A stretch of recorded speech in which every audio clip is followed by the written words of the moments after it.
Bismillahirrahmanirrahim. Assalamualaikum warahmatullahi wabarakatuh. Alhamdulillahirrabbilalamin. Assalatu wassalamu ala asrafil anbiya'i wal mursalin wa ala ahlihi wa sahbihi rasulillahi ajma'in. Puji syukur marilah sama-sama kita haturkan atas kehadiran Allah Subhanahu wa taala yang telah menimpahkan nikmat iman, nikmat ihsan serta nikmat ilmu pengetahuan hingga saat sekarang ini. Baiklah, sebelumnya izinkan saya untuk memperkenalkan diri terlebih dahulu. Nama saya Ilham Putri Handayani, NIM 2020 4012050, mahasiswa Magister Pendidikan Agama Islam, Fakultas Ilmu Tarbiyah dan Keguruan UIN Sunan Kalijaga, Yogyakarta.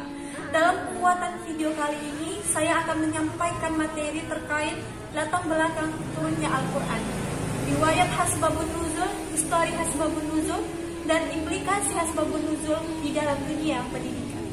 Tujuan pembuatan video kali ini adalah untuk memenuhi tugas mata kuliah studi Al-Quran dan Hadis Perspektif Pendidikan Islam yang diampu oleh Ibu Dr. Dwi Ratnasari SAG MAG. Untuk mempersingkat waktu, silahkan saksikan video saya hingga selesai. Semoga bermanfaat. Asbabun nuzul secara bahasa adalah asbab, jama dari sababa yang artinya sebab-sebab, dan nuzul artinya turun. Subhi Salih menjelaskan bahwa asbabun nuzul merupakan sesuatu yang menjadi sebab turunnya satu ayat atau beberapa ayat sebagai penjelasan terhadap hukum-hukum ketika peristiwa itu terjadi.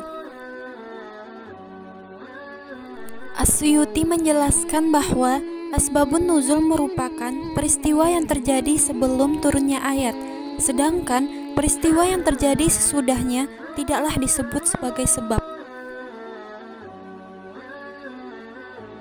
Mana Al-Khatan menjelaskan bahwa asbabun nuzul merupakan suatu peristiwa yang menyebabkan turunnya Al-Quran, baik berupa suatu kejadian atau berupa pertanyaan yang diajukan kepada Nabi. Jadi, asbabun nuzul merupakan peristiwa-peristiwa yang terjadi pada masa turunnya ayat, baik sebelum ataupun sesudahnya, dan di mana ayat-ayat tersebut berkaitan dengan peristiwa tersebut.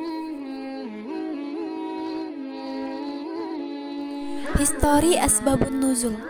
Tidak semua ayat yang diturunkan di dalam Al-Quran mengandung asbabun nuzul, baik itu karena suatu peristiwa atau pertanyaan.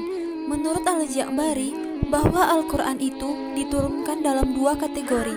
Yang pertama, turun tanpa sebab, dan yang kedua, karena suatu peristiwa maupun pertanyaan. Dalam mencari sebab nuzul, para mufassir harus berhati-hati untuk mengatakan sesuatu tentang asbabun nuzul, karena mereka harus mempunyai alasan serta pengetahuan yang jelas. Redaksi asbabun nuzul terbagi dua. Pertama, sarihah, merupakan bentuk redaksi yang menerangkan sebab nuzul suatu ayat berupa pernyataan yang tegas mengenai sebab dan jelas menunjukkan asbabun nuzul. Kedua, muhtamalah, merupakan redaksi yang digunakan perawi tidak secara tegas serta jelas menunjukkan tentang asbabun nuzul, hanya mengandung kata dan kemungkinan. Sikap para mufassir terhadap banyaknya riwayat-riwayat. Pertama, apabila bentuk redaksi dalam riwayat itu tidak tegas, maka menurut para mufassir itu bukanlah asbabun nuzul, melainkan hanya makna ayat. Kedua, apabila dalam dua riwayat satunya tidak tegas, sedangkan riwayat lainnya menyebutkan asbabun nuzul dengan tegas, maka menurut para mufassir yang menjadi pegangan adalah riwayat yang tegas, sedangkan riwayat lain dianggap sebagai hukum ayat.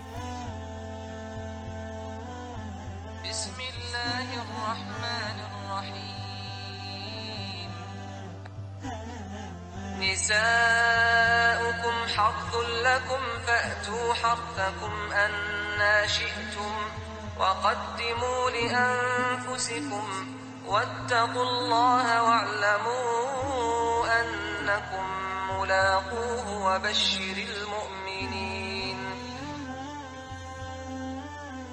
Istri-istrimu adalah ladang bagimu, maka datangilah ladangmu itu kapan saja dan dengan cara yang kamu sukai, dan utamakanlah yang baik untuk dirimu. Bertakwalah kepada Allah dan ketahuilah bahwa kamu kelak akan menemuinya, dan sampaikanlah kabar gembira kepada orang-orang yang beriman. Dari Nafi' disebutkan, pada suatu hari aku membaca, istri-istrimu adalah ladang bagimu, maka datangilah ladangmu itu kapan saja dan dengan cara yang kamu sukai. Lalu Ibnu Umar berkata, tahukah engkau mengenai apa ayat itu turun? Aku menjawab, tidak. Lalu ia berkata lagi, ayat itu turun mengenai persoalan mendatangi istri dari belakang. Dari riwayat Ibnu Umar tersebut, tidak dengan tegas menunjukkan asbabun nuzul ayat tersebut turun. Sedangkan dari riwayat lain secara tegas menjelaskan sebab nuzulnya diturunkan. Melalui Jabir dikatakan, orang-orang Yahudi berkata, apabila laki-laki mendatangi istrinya dari arah belakang, maka anaknya nanti akan bermata juling. Sehingga dengan hal ini maka turunlah Quran surat Al-Baqarah ayat 223 tersebut. Ketiga, apabila riwayat itu banyak dan semuanya menegaskan asbabun nuzul, sedang salah satu di antara riwayat-riwayat tersebut sahih, maka yang menjadi pegangan adalah yang sahih. Keempat, apabila riwayat-riwayat itu sama sahih, namun ada yang memperkuat salah satunya, contohnya dari segi kehadiran perawi, maka yang didahulukan adalah riwayat yang lebih kuat.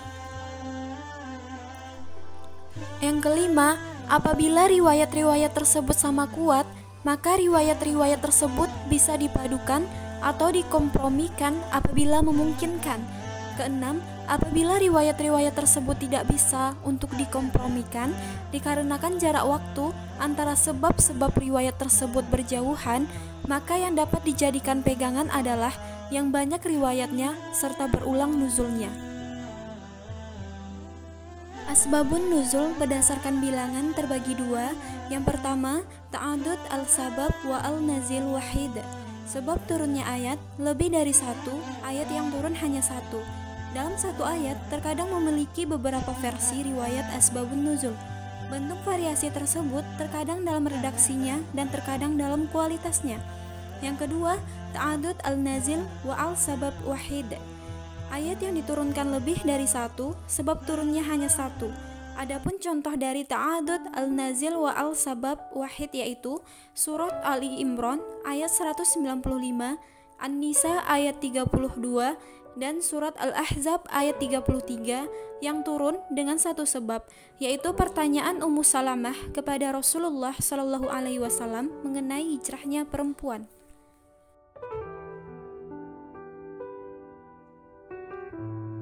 Urgensi asbabun nuzul. Pertama, mengetahui hikmah ataupun rahasia diundangkannya suatu hukum dan perhatian syara untuk kepentingan umum. Kedua, mengkhususkan atau membatasi hukum yang diturunkan dengan sebab yang terjadi bila hukum tersebut dinyatakan dalam bentuk umum. Ketiga, mengkhususkan suatu hukum yang terdapat di dalam Al-Quran bila yang menjadi pegangan itu bersifat khusus dan bukan lafaz yang bersifat umum. Yang keempat, untuk mengetahui kepada siapa sebenarnya ayat itu diturunkan, sehingga orang tidak menerka-nerka kepada siapa ayat itu diturunkan. Yang kelima, untuk memudahkan untuk menghafal dan memahami suatu ayat dan wahyu agar terkesan di dalam hati.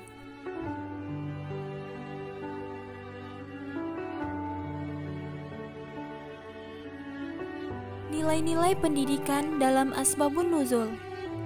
Ketika seorang pendidik atau guru memberikan bimbingan atau pembelajaran terutama mengenai Al-Quran, maka guru perlu memanfaatkan konteks atau metode yang terdapat dalam asbabun nuzul yang berisi kisah-kisah yang dapat membantu merangsang peserta didik di dalam pembelajaran serta menarik perhatian, minat, dan memusatkan potensi intelektual.